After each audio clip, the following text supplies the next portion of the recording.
There are things in this world we bring into our homes with joy, unknowingly swinging wide the gate to influences far older and darker than we dare imagine.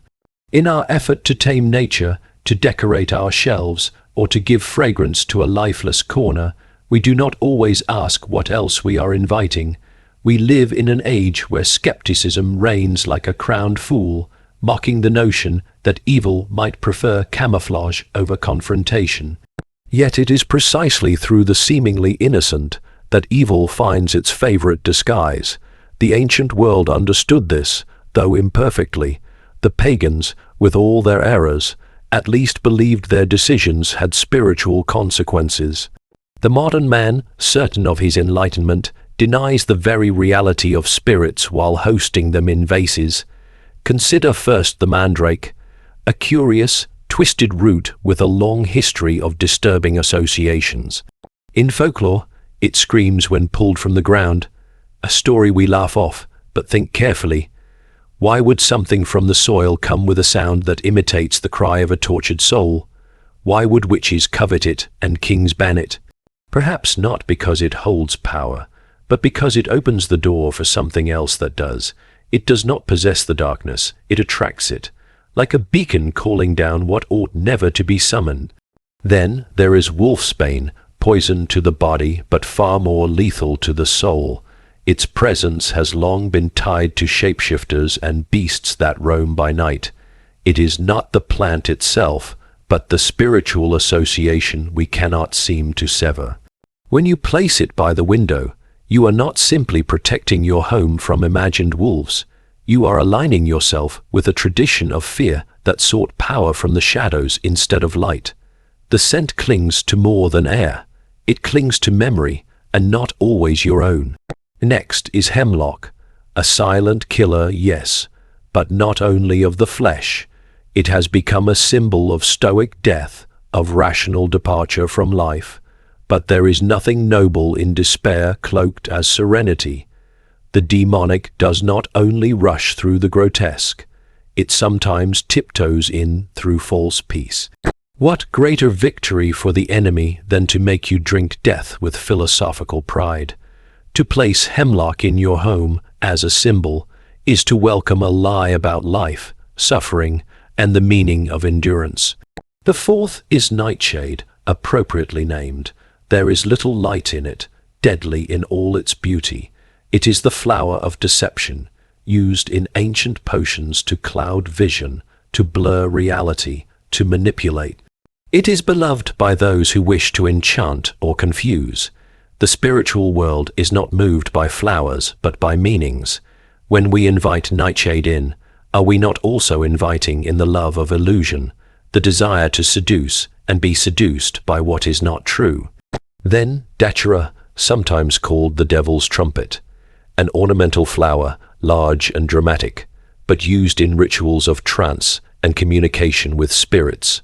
No door opens to nowhere. Every window the soul peers through has something peering back. The visions granted by datura are not gifts, they are thefts. It does not give wisdom, only distortion. It does not unlock heaven, only a counterfeit of it, where voices echo with flattery and terror intertwined. Finally, belladonna, beautiful lady, used to dilate the eyes, to make one appear more lovely while the world becomes more blurred. And this is precisely how the enemy works, seduction at the cost of vision. When we fill our homes with symbols that idolize beauty above truth, we make space for lies to nest.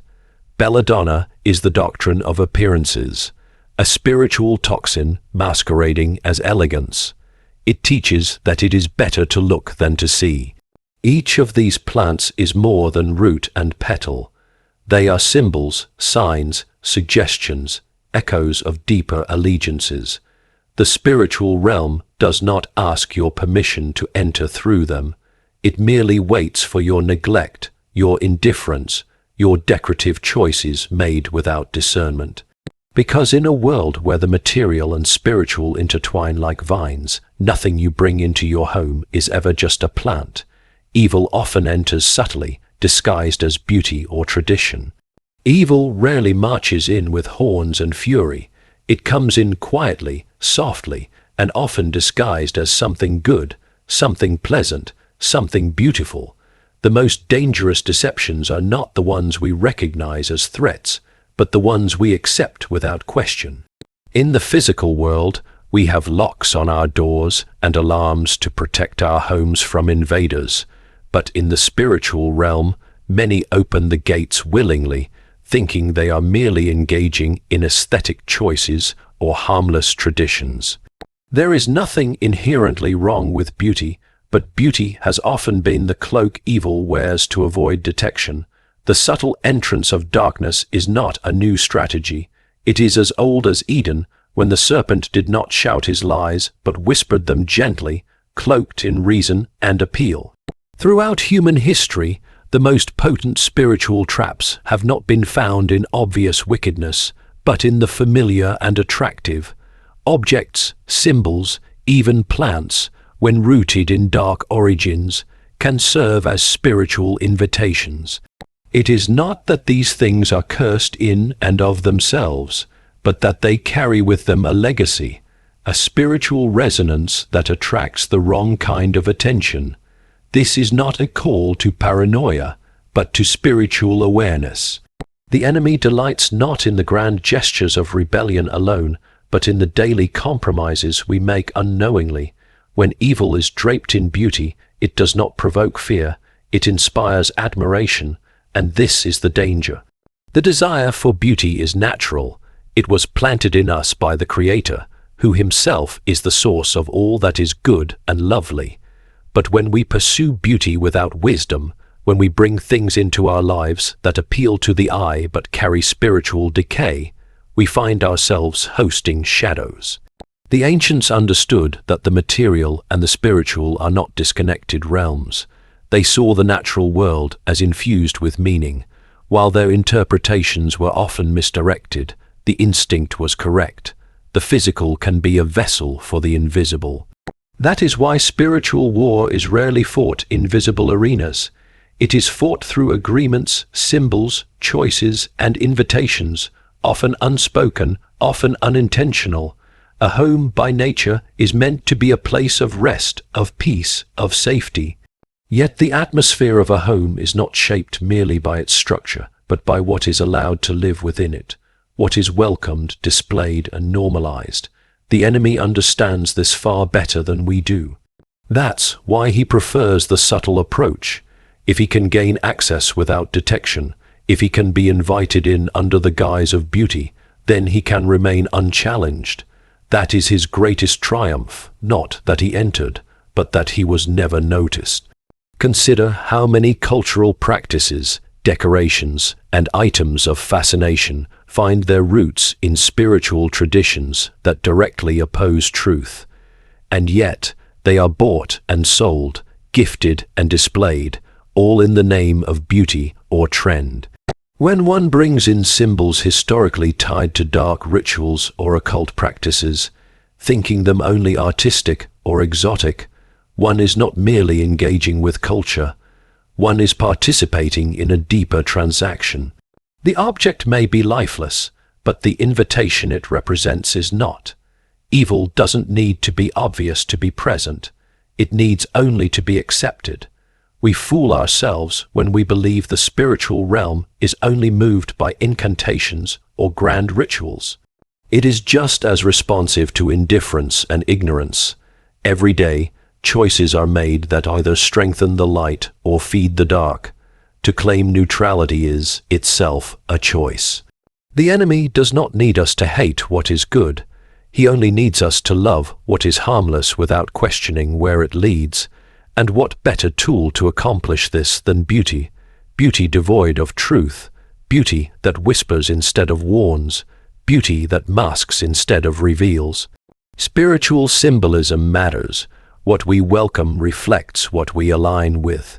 Spiritual symbolism is not an invention of superstition, but a recognition that the physical world is often a reflection of deeper realities. Throughout human history, men and women have sensed that objects, signs, and even living things could carry meanings beyond their immediate form. This is not mystical fantasy, but a reflection of a created order in which spirit and matter were never meant to be entirely divorced. The material things we choose to surround ourselves with are never neutral. They speak, they represent, and they often align us with things we do not consciously understand. What we welcome into our lives is often what we are willing to agree with in our hearts, whether or not we can articulate the agreement. When something is brought into a home, an image, a book, a song, a plant, it carries with it not just aesthetic value but symbolic resonance. A man may not believe that an item holds power, but belief is not the only factor in spiritual influence. Alignment can happen through intention, but it can also happen through negligence. The enemy has no need to operate through thunder and spectacle when a quiet invitation will suffice. And more often than not, that invitation is sent by the things we allow to live among us. They become symbols not only of what we like, but of what we tolerate, what we admire, and sometimes what we unconsciously serve. In every culture, symbols matter. A flag, a ring, a name, a gesture. All of these are understood to carry significance beyond their visible form. So too do certain plants, objects, and images. There is a reason ancient civilizations associated particular herbs and roots with spiritual ceremonies. They understood that creation itself is not meaningless, that certain elements of the natural world seem more attuned to specific spiritual forces. And while the modern mind scoffs at this, it does so at its peril. For the spiritual realm is not weakened by our denial of it. It simply waits for the moments we stop paying attention. The danger lies not in the thing itself, but in what it represents, what it historically invites, and how it positions our hearts. A man may place a plant in his home because it pleases his eye, but that plant may have long been used in rituals of darkness, long been associated with spirits that oppose light. The man's ignorance does not change the plant's history. Symbols gain their power not only from belief, but from repetition, from legacy, from the collective weight of what they have meant over generations.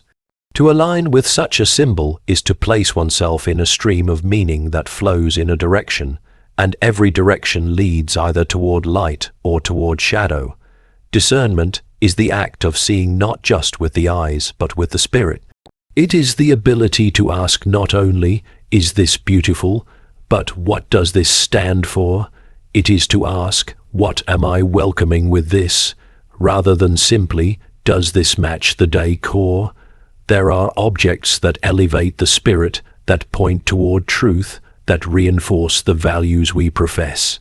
And there are others that serve as spiritual magnets for confusion, oppression, or even torment. These are not imaginary consequences, but spiritual realities that many do not recognize because they have lost the language for them. Symbols train our affections. They shape the atmosphere. They subtly rewire our thoughts. A man who fills his home with darkness will begin to find his thoughts darker, not because of some magical effect, but because atmosphere influences soul. The things we look at, dwell among, and admire slowly become part of us. They shape our prayers, our fears, our convictions. What we surround ourselves with becomes what surrounds our spirit, and what surrounds our spirit begins to speak into it. Whether we know it or not, every choice is an alignment, every decoration a declaration, every symbol a silent agreement. Discernment is not superstition, it's protection in a world of unseen warfare. Discernment is not the realm of the overly cautious or the overly religious. It is the natural posture of the soul that has come to understand that unseen things are more real than what can be touched or weighed. In a world where spiritual war rages quietly beneath the surface of everyday life, discernment is not optional, it is essential. The lie of modernity is that only what is visible matters, that the physical and spiritual are separate kingdoms, and that one can engage with material things without any consequence to the soul. But this is precisely the blindness evil depends on. Not open rebellion, not loud denial, but casual ignorance. Discernment is the eye that sees through charm, that tests what glitters, that questions the source behind the smile. It is not that every item is cursed or every image carries a demon, but that the world is soaked in meaning, and meaning carries direction. Discernment is knowing the difference between what is simply present and what is spiritually persuasive. Evil does not need to shout when a whisper will go unnoticed. It does not need to announce itself when it can ride quietly on the back of cultural trends, aesthetics, and fascination. It thrives where it is not discerned. It multiplies where it is not named. When a person shrugs at everything spiritual, calling all concern superstition, they do not live freely, they live unguarded. A discerning soul is not one who sees devils in every corner, but one who understands that some corners are dark because they are meant to be. It does not accuse, but it investigates. It does not panic, but it prays. It asks questions that others avoid, not because it is fearful, but because it is wise. Wisdom is not merely knowing what is right. It is knowing what leads to wrong. A plant in a pot may seem harmless, but if that plant has been used for centuries in rituals to call down spirits, if it has been known to induce visions and distort the mind, then it is not merely a piece of nature. It is a symbol. And symbols carry invitation. Discernment is the art of asking what lies beneath. What is the story of this thing? What is its heritage? Who loved it first? And why? Some items carry the fingerprints of those who shaped them, those who used them, those who praised them for purposes that never aligned with light. It is possible to bring something into your home that appears clean and lovely while spiritually muddying the atmosphere. Not through fantasy, but through the reality of spiritual agreement. The enemy's oldest trick is to convince the modern man that only his thoughts matter, that intentions outweigh atmosphere. But the kingdom of darkness cares very little for your intentions when it finds access. To discern is to walk with awareness, not fear. It is to look at the physical and ask what it echoes in the invisible. It is to understand that evil often comes dressed in beauty, that not every tradition is harmless, and that not every natural thing is spiritually neutral. The world is good, but it is also broken. The things in it are not all as they seem, and while one must not become paranoid, one must not become passive either, for passivity is the open gate. Passivity is the vacant home that evil finds easiest to fill. Discernment is the refusal to let aesthetics silence wisdom. It is the willingness to say no to things the world says are fashionable, fascinating, or harmless. It is knowing that not all beauty is holy. Not all silence is peace. Not all fascination is harmless. It is choosing to walk through life with spiritual eyes open, understanding that the battle is not just out there, it's within the choices made in the quiet moments, the unseen agreements formed by what is tolerated, accepted, and admired.